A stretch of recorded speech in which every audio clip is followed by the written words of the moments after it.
Tonight, the decision to indefinitely suspend Jimmy Kimmel Live, a show that's been running for more than 20 years, is sparking a fierce debate. Disney ABC pulling the late night show off the air last night after pressure from the Trump administration, following Kimmel's comments during his opening monologue Monday about the killing of conservative activist Charlie Kirk. Fierce reaction tonight with Disney ABC suspending late-night host Jimmy Kimmel, quote, indefinitely, after pressure from the Trump administration. FCC Chairman Brendan Carr, appointed by President Trump, and his threat after Kimmel's comments after Charlie Kirk's death, calling on stations not to carry Kimmel. Well, tonight, outrage from some saying this is caving to political pressure and an assault on free speech. Here's ABC's Elizabeth Schulze tonight.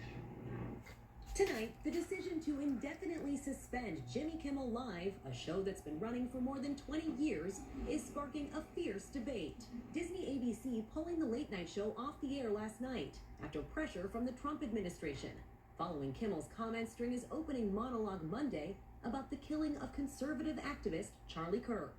We hit some new lows over the weekend with the MAGA gang desperately trying to characterize this kid who murdered Charlie Kirk as anything other than one of them and doing everything they can to score political points from it. FCC Chairman Brendan Carr, who was appointed by President Trump, blasting Kimmel's comments on a conservative podcast Wednesday, accusing Kimmel of misrepresenting the ideology of Kirk's killer and saying local broadcasters should stop airing Kimmel's show.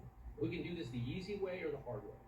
These companies can find ways to change conduct, to take action, frankly, on Kimmel, or there's going to be additional work for the FCC ahead. Hours later, Nexstar and Sinclair, two of the biggest owners of network TV affiliates, said they would not air Kimmel's show.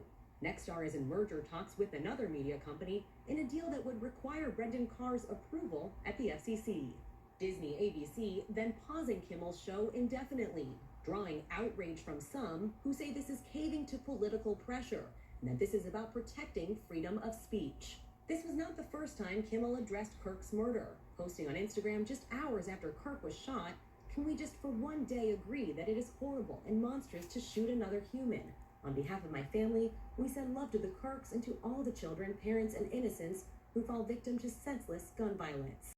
Tonight, President Trump, on his return from the state visit in the UK, now suggesting the FCC should take licenses away from broadcasters that are repeatedly critical of him. They give me only bad publicity or press. I mean, they're getting a license. I would think maybe their license should be taken away. It will be up to Brendan Carr.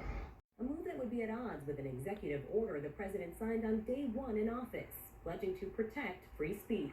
And I've stopped all government censorship and brought back free speech in America. It's back. Kimmel's suspension comes just months after CBS announced it was canceling the Stephen Colbert Show, CBS saying it was purely a financial decision. But Colbert, like Kimmel, was a vocal critic of President Trump. And overnight, the president suggesting NBC go after its late-night hosts Jimmy Fallon and Seth Meyers, posting, "Do it, NBC." On Hill today, some Democrats are calling for FCC Chairman Carr to resign, testify about freedom of